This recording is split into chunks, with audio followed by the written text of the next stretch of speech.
Hello students. तो हमने class 10 biology के चैप्टर 1 लाइफ प्रोसेसेस को स्टार्ट किया है। आज के वीडियो लेक्चर में हम बात करेंगे न्यूट्रिशन इन ह्यूमन बींग्स की। न्यूट्रिशन के बारे में बात करते हुए आज हम डिस्कस करेंगे एलिमेंट्री कैनाल।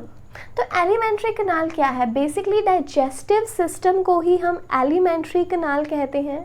एलिमेंट्री कैनाल में रहती है मस्क्यूलर ट्यूब। मस्कुलर ट्यूब जो कि माउथ से स्टार्ट होते हुए प्रोसीड करती है एनस तक। तो यहाँ पे सबसे पहले हमारे लिए ज़रूरी है कि हम एलिमेंट्री कैनाल के पार्ट्स को याद रखें। तो देखिए, एलिमेंट्री कैनाल में सबसे पहले आता है माउथ। माउथ के बाद रहता है oesophagus, then we have stomach, small intestine and then large intestine. So what we have? Mouth, esophagus, stomach, small intestine and large intestine. ये इसके 5 पार्ट्स हैं। इनका सीक्वेंस आपको अच्छे से आना चाहिए। वन बाय वन हम इन पार्ट्स को डिस्कस करते चलेंगे। तो सबसे पहले हम डिस्कस करते हैं माउथ की हेल्प से हम खाना इंजेस्ट करते हैं। Ingestion of food is done by mouth. And then जो डाइजेशन प्रोसेस है फूड की, digestion of food starts from mouth. अब देखिए, खाना इंजेस्ट करेंगे, खाना खाएंगे कहाँ से? माउथ से। तो इंजेशन माउथ से होगी खाने की। देन जो डाइजेशन प्रोसेस है वो माउथ से ही शुरू हो जाती है। अब इसके बाद आप याद रखेंगे जो इनर पोर्शन है माउथ का जो इनर पोर्शन है उसे हम कहते हैं बक्कल कैविटी। अब बक्कल कैविटी क्या जो रूफ है, देखिए माउथ का जो इनर पोर्शन है उसे हम क्या कहते हैं? Buccal cavity. बक्कल कैविटी की जो रूफ है, the roof of the buccal cavity is called as palate. अब फर्दर दो तरह से है हमारे पास, hard palate and the soft palate. अब हम अपने टंग की हेल्प से अपने mouth means the buccal cavity, उसमें माउथ अपने टंग की हेल्प से ऊपर रूफ पे टच कीजिए। पहले स्टार्टिंग में आपको हार्ड फील होगा, this is called as the hard palate. जब अब अपनी टंग को थोड़ा पीछे लेकर जाएंगे, वहाँ से आपको थोड़ा सॉफ्ट फील होगा।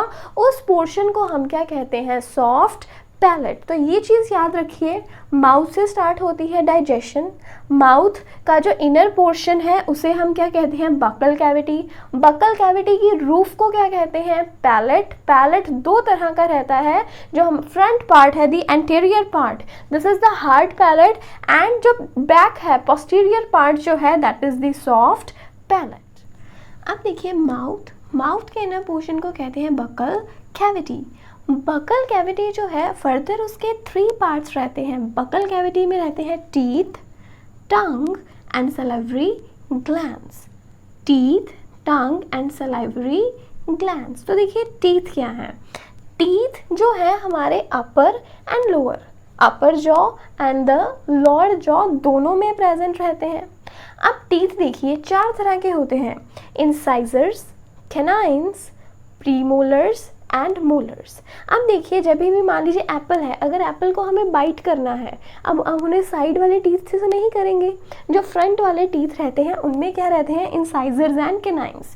तो ये जो इंसाइजर्स हैं, कैनाइन्स हैं, these are called as cutting teeth. Apple खाना है, फ्रंट वाले टीथ की हेल्प से हम उसे कट करेंगे, these are incisors and canines. इनका काम है खाने को कट करना।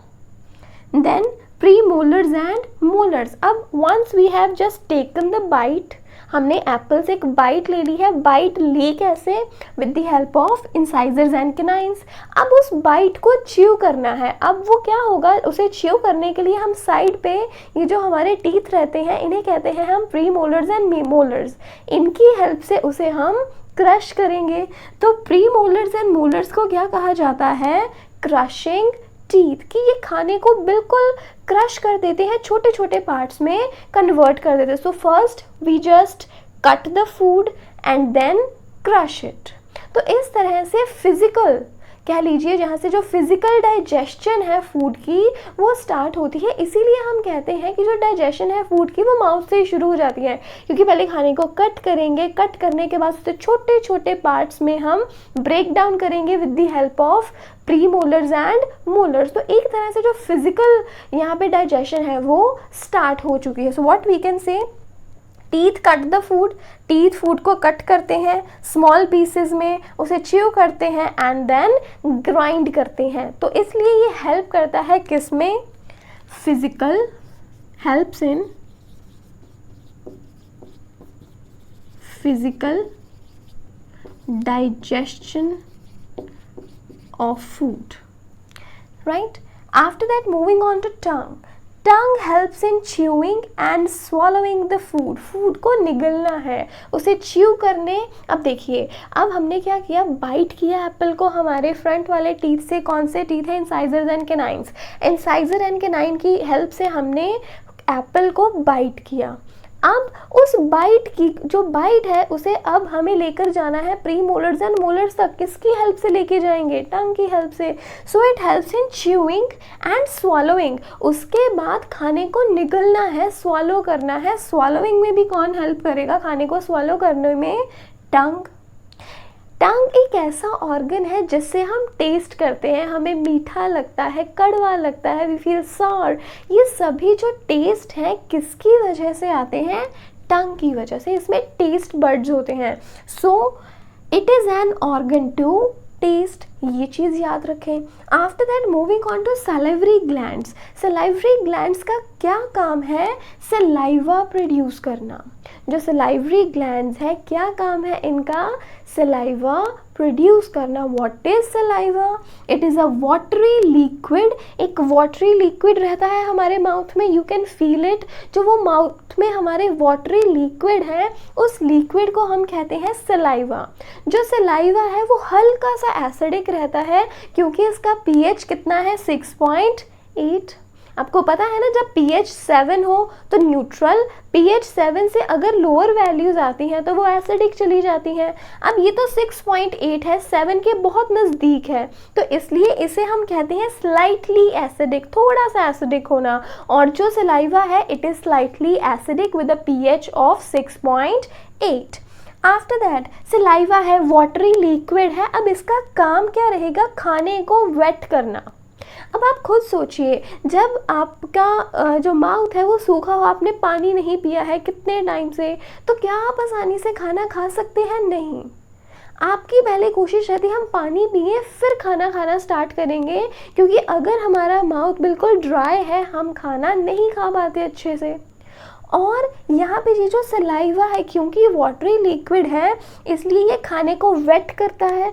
जब ये खाने को वेट करता है तो उसे स्वॉलो करना आसान हो जाता है।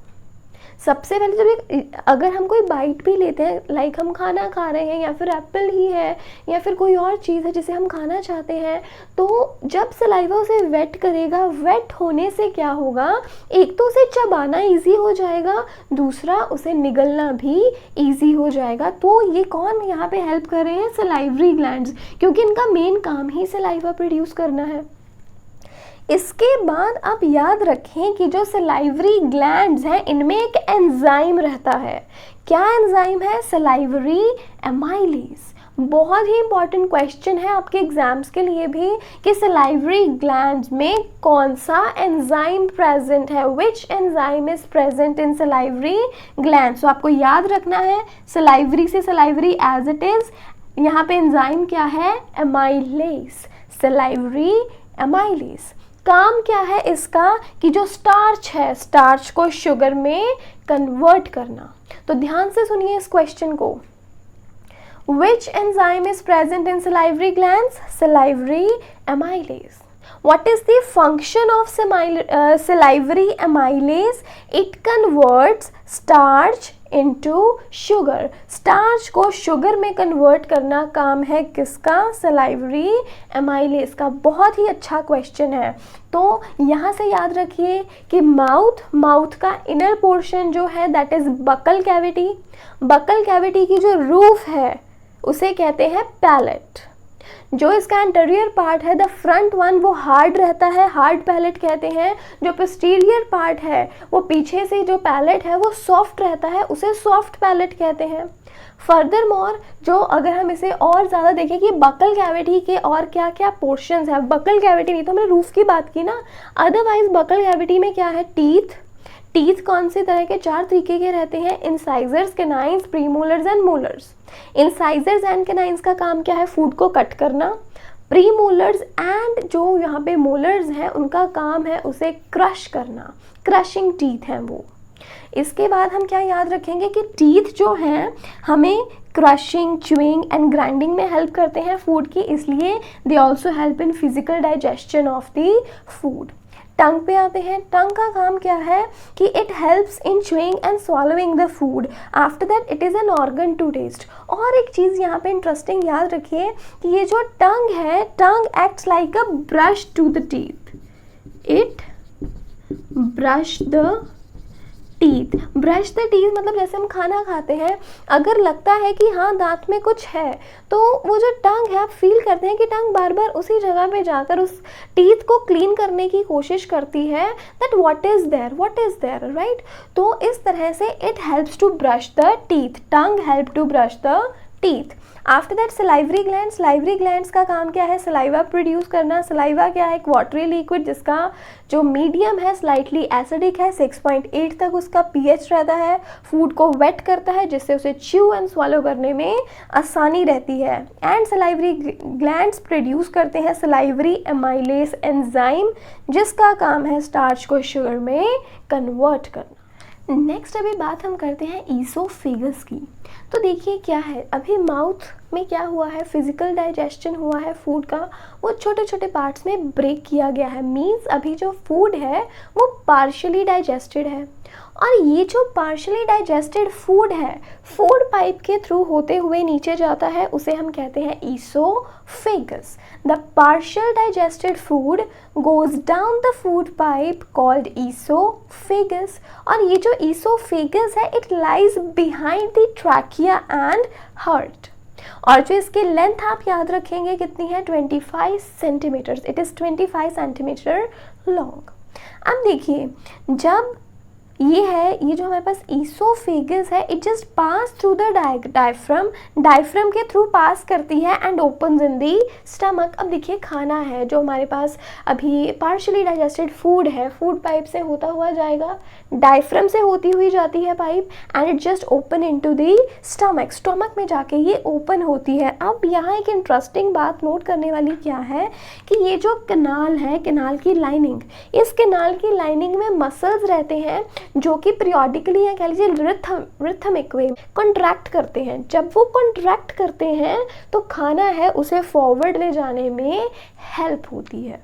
अब देखिए जैसे अभी क्या रहता है, कोन रहते हैं ना, जिस कोन से कह लो हम अपने फूड्स को डेकोरेट करते हैं, केक डेकोरेट करने वाली कोन रहती है। तो बेसिकली क्या रहता है, जब हम उसे प्रेस करते हैं, या फिर एग्जांपल लीजिए आपके पास टोमेटो केचप की बॉटल है, जब आप उसे स्क्वीज़ करते हैं, टोमेटो केचप की बॉटल को जब आप स्क्वीज़ करते हैं तो क्या होता है, जो केचप है नोज़ल के थ्रू होती हुई बाहर आती है। मीन्स उस पर ऐसा प्रेशर पड़ता है जिसकी वजह से जो टोमेटो केचप है उसे फॉरवर्ड मूवमेंट होती है, उसमें फॉरवर्ड मूवमेंट होती है।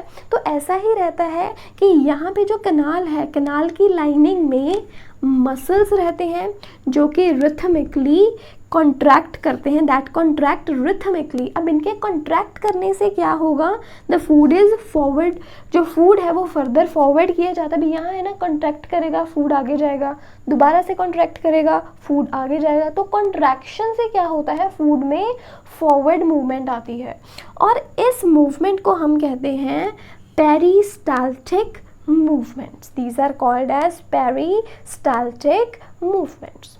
तो यहाँ पे पॉइंट्स ये याद रखिए, डाइजेस्टेड जो पार्शली डाइजेस्टेड फूड है फूड पाइप के थ्रू होते हुए नीचे जाता है जिसे हम कहते हैं ईसोफेगस। ट्रैकिया एंड हार्ट के बिहाइंड लाई करता है, 25 सेंटीमीटर लॉन्ग है। अब ये पास करता है डायफ्राम के थ्रू एंड ओपन होता है कहाँ, स्टमक में। लाइनिंग में मसल्स रहते हैं, कनाल की लाइनिंग में मसल्स हैं जो कि रिथमिकली कॉन्ट्रैक्ट करते हैं। उनके कॉन्ट्रैक्ट करने से जो खाना है उसमें फॉरवर्ड मूवमेंट आती है, खाना आगे बढ़ता चला जाता है। Now let's talk about stomach. Stomach को गैस्ट्रल भी कहते हैं। It is the widest organ of alimentary canal and it is in the form of J. It is a J-shaped organ. अब यहाँ पे ये याद रखिए कि जो स्टमक है, स्टमक में रहते हैं गैस्ट्रिक ग्लैंड्स। स्टमक में क्या रहते हैं? Gastric glands.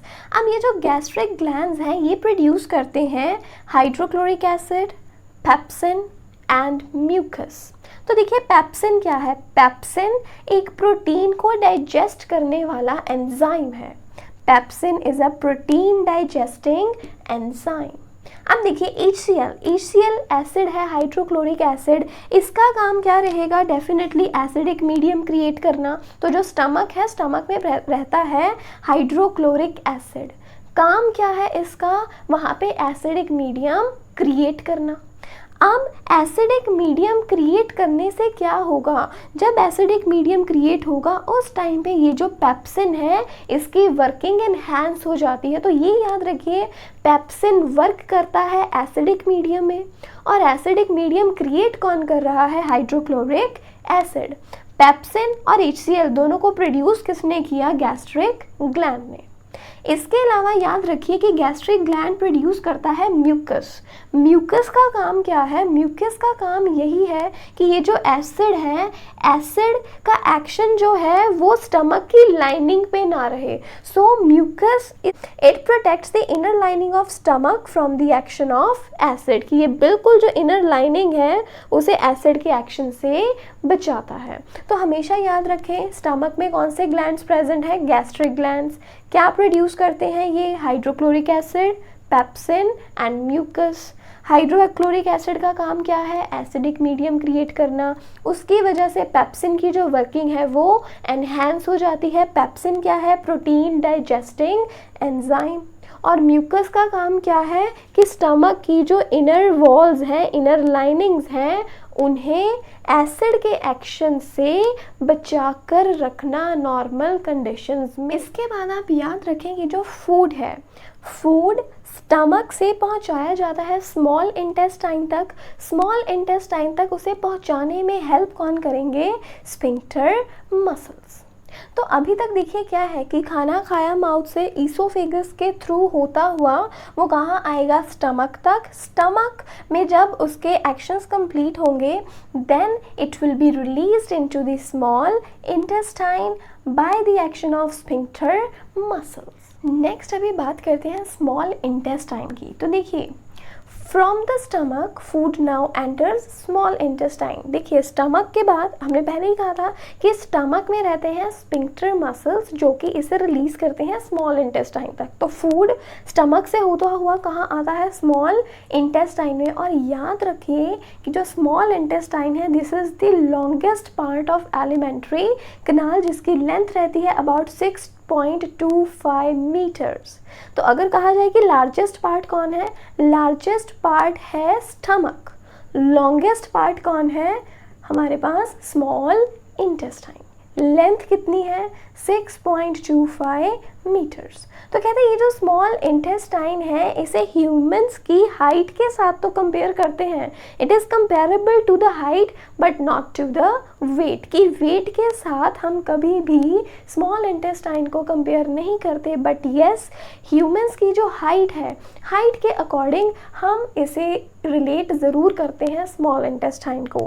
अब देखिए अब यहाँ पे याद रखने वाली बात क्या है? अब यहाँ हम क्या कह रहे हैं कि it is the longest part, ये एलिमेंट्री कनाल का लॉन्गेस्ट पार्ट है, फिर भी इसे स्मॉल इंटेस्टाइन क्यों कहते हैं? Why it is called as small intestine though it is 6.25 metres long. ये 6.25 मीटर्स लॉन्ग है बट फिर भी हम इसे क्या कहते हैं? Small intestine. What's the reason? तो रीज़न ये है कि ये जो स्मॉल इंटेस्टाइन है बहुत ही कॉम्पैक्ट जगह में बहुत ही ज़्यादा कॉइलिंग के कारण फिट हो जाती है। Fitted into a compact space due to extensive coiling. बहुत ही ज़्यादा कॉइलिंग है इसकी। येस इट इज़ लॉन्ग है लेकिन बहुत ही नैरो ट्यूब है। नैरो होने के कारण इसकी जो कॉइलिंग है बहुत ही कम जगह में हो जाती है, तो इसलिए इसे क्या कहते हैं? Small intestine. अब ये जो स्मॉल इंटेस्टाइन है इसकी लेंथ फूड हैबिट्स पे भी डिपेंड करती है, जैसे कि हम यहाँ डिस्कस करेंगे हर्बीवोर्स एंड कार्निवोर्स का केस। तो हर्बीवोर्स हैं, ग्रास खाते हैं, तो ग्रास में रहती है सेल्यूलोज। सेल्यूलोज को डाइजेस्ट होने में ज़्यादा टाइम लगेगा। अगर ज़्यादा टाइम लगेगा तो जो यहाँ पे स्मॉल इंटेस्टाइन है उसकी लेंथ भी ज़्यादा होनी चाहिए। तो अगर हम इसे कंपेयर करें कार्निवोर्स के साथ, कार्निवोर्स खाते हैं मीट, और मीट को डाइजेस्ट करना ईजी है। मीट को अगर डाइजेस्ट करना इजी है तो स्मॉल इंटेस्टाइन जो है उसकी लेंथ भी शॉर्टर होनी चाहिए। और यहाँ से बहुत अच्छा क्वेश्चन बनता है दैट जो हर्बीवोर्स हैं उनकी स्मॉल इंटेस्टाइन लॉन्गर की होती है, जबकि कार्निवोर्स की जो स्मॉल इंटेस्टाइन है वो शॉर्टर होती है। रीज़न बीइंग हर्बीवोर्स खा रहे हैं ग्रास, ग्रास है उसमें सेल्यूलोज है, उसे डाइजेस्ट होने में टाइम लगेगा। डाइजेस्ट होने में टाइम लगेगा मतलब जो स्मॉल इंटेस्टाइन है उसकी लेंथ भी ज़्यादा होनी चाहिए। कार्निवोर्स खा रहे हैं मीट, मीट को डाइजेस्ट होने में लगेगा कम time, for that reason only कि जो उनके पास स्मॉल इंटेस्टाइन है उसकी लेंथ शॉर्टर रहती है। आफ्टर दैट याद रखिए कि जो स्मॉल इंटेस्टाइन है it is a site for complete digestion. Complete digestion होगी यहाँ पे कार्बोहाइड्रेट्स, प्रोटीन्स एंड फैट्स की। तो ये पॉइंट अभी अपने माइंड में हमेशा याद रखिए। लॉन्गेस्ट पार्ट है, 6.25 मीटर लॉन्ग है, लेकिन फिर भी इसे स्मॉल इंटेस्टाइन क्यों कहते हैं? क्योंकि ये कॉम्पैक्ट स्पेस में फिट हो जाता है एक्सटेंसिव कॉइलिंग की वजह से। बहुत ही नैरो है ये स्मॉल इंटेस्टाइन, तो छोटी सी जगह में भी इसे फिट कर दिया जाता है। तो फिटेड है ये हमारी बॉडी में छोटी सी स्पेस में, so it is called as small intestine. After that ये हर्बीवोर्स एंड कार्निवोर्स वाला क्वेश्चन जो है बहुत ही इंपॉर्टेंट है एग्जाम्स के लिए। अब देखिए, अभी हमने डिस्कस किया है कि जो स्मॉल इंटेस्टाइन है it is a site of complete digestion. मतलब स्मॉल इंटेस्टाइन में कार्बोहाइड्रेट्स, प्रोटीन्स एंड फैट्स सबकी डाइजेशन होती है, सो it is a site of complete digestion. अब इनको डाइजेस्ट करने के लिए, कार्बोहाइड्रेट्स, प्रोटीन्स एंड फैट्स को डाइजेस्ट करने के लिए जो पैनक्रियास एंड लिवर हैं, पैनक्रियास एंड लिवर से कुछ सिक्रीशंस आती हैं। सिक्रीशंस की हेल्प से क्या होगा कि उनकी जो डाइजेशन है उस प्रोसेस में थोड़ी हेल्प होगी। So we can say small intestine receive secretion from liver and pancreas for the purpose, for what purpose? कि जो कार्बोहाइड्रेट्स, प्रोटीन्स एंड फैट्स हैं उनकी कंप्लीट डाइजेशन हो सके। अब देखिए, जो स्टमक से फूड आ रहा है उसका नेचर रहता है एसिडिक। एसिडिक क्यों है? क्योंकि स्टमक में प्रेजेंट रहता है हाइड्रोक्लोरिक एसिड और वो उस एनवायरनमेंट को एसिडिक कर देता है। और एसिडिक एनवायरनमेंट होने का पर्पस क्या है कि वहाँ पे जो पेप्सिन है, स्टमक में पेप्सिन प्रेजेंट है, राइट? पेप्सिन का काम क्या है? प्रोटीन्स को डाइजेस्ट करना। अब वो स्टमक में काम करता है प्रोटीन्स को डाइजेस्ट करने का। अब पेप्सिन की वर्किंग कब फैसिलिटेट होती है? जब एसिडिक मीडियम हो। लेकिन जो पैनक्रियाटिक एंजाइम्स हैं, पैनक्रियाटिक एंजाइम्स वर्क करते हैं एल्कलाइन मीडियम में। तो जो एसिडिक फूड है सबसे पहले उसे कन्वर्ट किया जाता है, उसका नेचर चेंज किया जाता है एल्कलाइन में, उसे बेसिक किया जाता है, सो दैट कि जो पैनक्रियाटिक एंजाइम है उस फूड के ऊपर वर्क कर सके।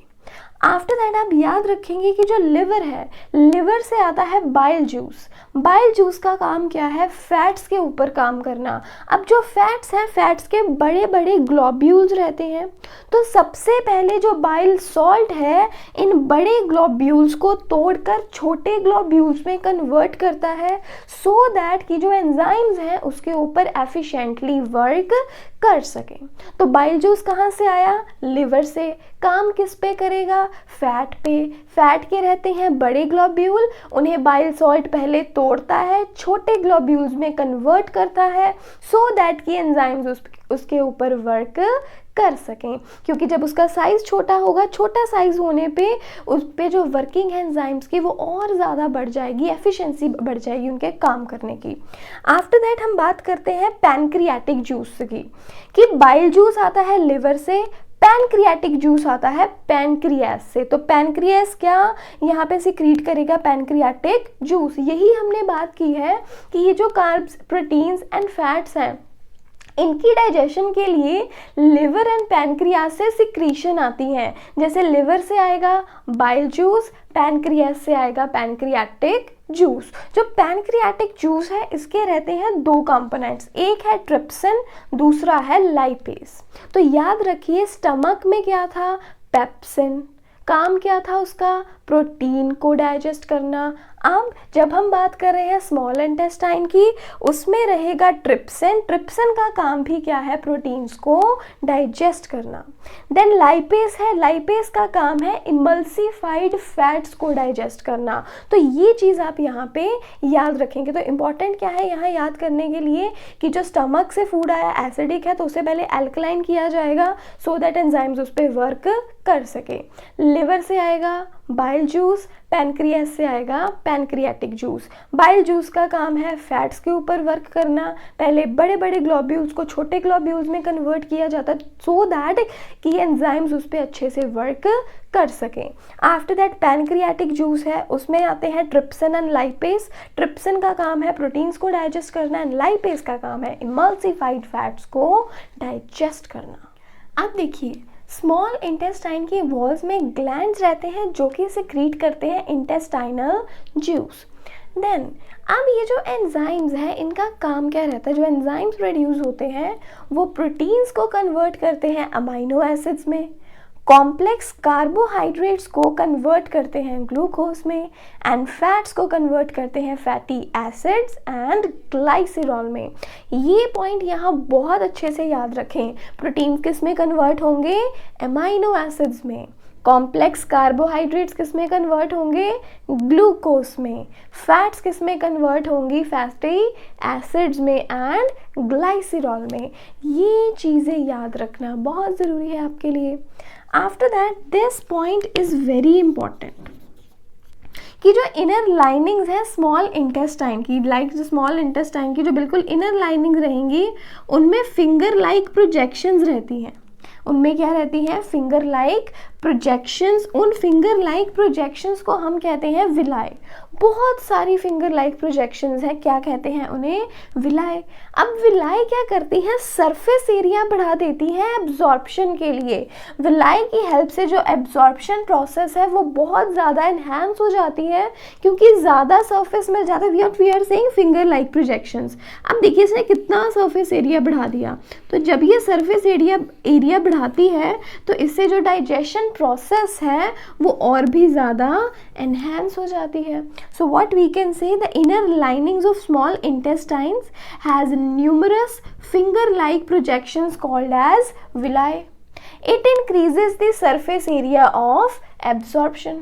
और बहुत ही important question आता है आपको एग्जाम्स में, what is villi, write its function, कि villi क्या है बताइए और उसके functions भी लिखिए। तो आप क्या लिखेंगे, villi are finger-like projections that increases the surface area of absorption, जो कि सरफेस एरिया बढ़ा देती हैं एब्जॉर्प्शन के लिए।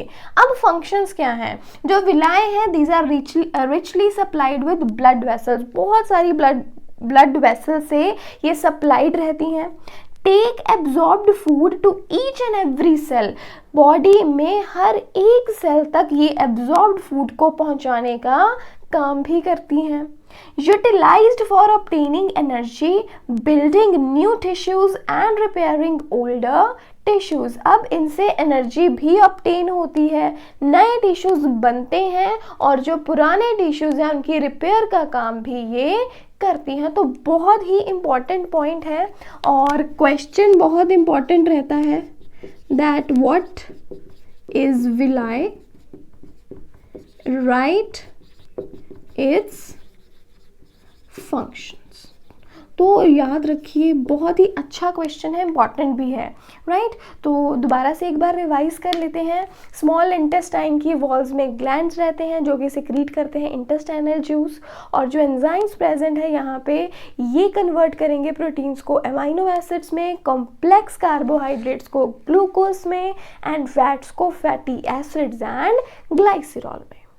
आफ्टर दैट जो इनर लाइनिंग्स है स्मॉल इंटेस्टाइन की, उनमें बहुत सारी फिंगर लाइक प्रोजेक्शंस रहती हैं जिन्हें हम कहते हैं विलाय। विलाय क्या करते हैं, सरफेस एरिया बढ़ा देती हैं एब्जॉर्प्शन का। ब्लड वेसल्स के साथ विलाय रिचली सप्लाइड है और जो एब्जॉर्ब फूड है उसे हर एक सेल तक लेके जाती हैं बॉडी के। क्या काम है हम इनसे लेते हैं, किस काम के लिए यूटिलाइज करते हैं, एनर्जी ऑब्टेन होती है इनसे, नए टिश्यूज़ बनते हैं और जो ओल्डर टिश्यूज़ हैं उनकी रिपेयर का काम भी कौन करता है, विलाय। अब स्मॉल इंटेस्टाइन के बाद आता है खाना लार्ज इंटेस्टाइन में। तो स्मॉल इंटेस्टाइन से जो अनडाइजेस्टेड फूड है वो पहुंचाया जाता है लार्ज इंटेस्टाइन तक। अब देखिए इसे लार्ज इंटेस्टाइन क्यों कहते हैं, क्योंकि ये बहुत ही वाइड है, it is a wide tube. अब इसकी लेंथ कितनी है, लेंथ कुछ ज़्यादा नहीं है, लेंथ इज़ अबाउट 1.5 मीटर्स। अब यहाँ याद ये रखिए कि क्योंकि देखिए बहुत वाइड है इसलिए ज़्यादा विलाय प्रेजेंट रहते हैं और ये अनडाइजेस्टेड फूड से भी वाटर को एब्जॉर्ब करते हैं। तो यहाँ लार्ज इंटेस्टाइन में विलाय का काम क्या है, अनडाइजेस्टेड फूड से वाटर को एब्जॉर्ब करना। तो हमेशा याद रखिए कि स्मॉल इंटेस्टाइन में विलाय का क्या काम है एंड लार्ज इंटेस्टाइन में विलाय का क्या काम है। आफ्टर दैट अब देखिए अनडाइजेस्टेड फूड से जो वाटर था वो भी एब्जॉर्ब हो गया। अब इसके बाद जो भी वेस्ट मटेरियल बचता है उसे बॉडी से रिमूव कर दिया जाता है बाय एनस। अब ये जो एग्जिट है, इस वेस्ट मटेरियल का जो एग्जिट है उसे कंट्रोल कौन करता है, रेगुलेट कौन करता है, एनल स्फिंक्टर, राइट। तो ये है यहाँ पे मेन पॉइंट्स कि स्मॉल इंटेस्टाइन से अनडाइजेस्टेड फूड आएगा लार्ज इंटेस्टाइन में। लार्ज इंटेस्टाइन को लार्ज इंटेस्टाइन इसलिए कहते हैं क्योंकि ये बहुत ही ज़्यादा वाइड है। लार्ज इंटेस्टाइन में भी विलाय प्रेजेंट रहते हैं और भी ज़्यादा विलाय हैं जो कि अनडाइजेस्टेड फूड से भी वाटर को एब्जॉर्ब कर लेते हैं। अब अनडाइजेस्टेड फूड से भी वाटर एब्जॉर्ब हो गया, अब जो भी वेस्ट बचेगा उसे एनस के थ्रू बॉडी से रिमूव कर दिया जाएगा। और ये जो रिमूवल प्रोसेस की जो रेगुलेशन है, रेगुलेशन कौन करता है, एनल स्फिंक्टर।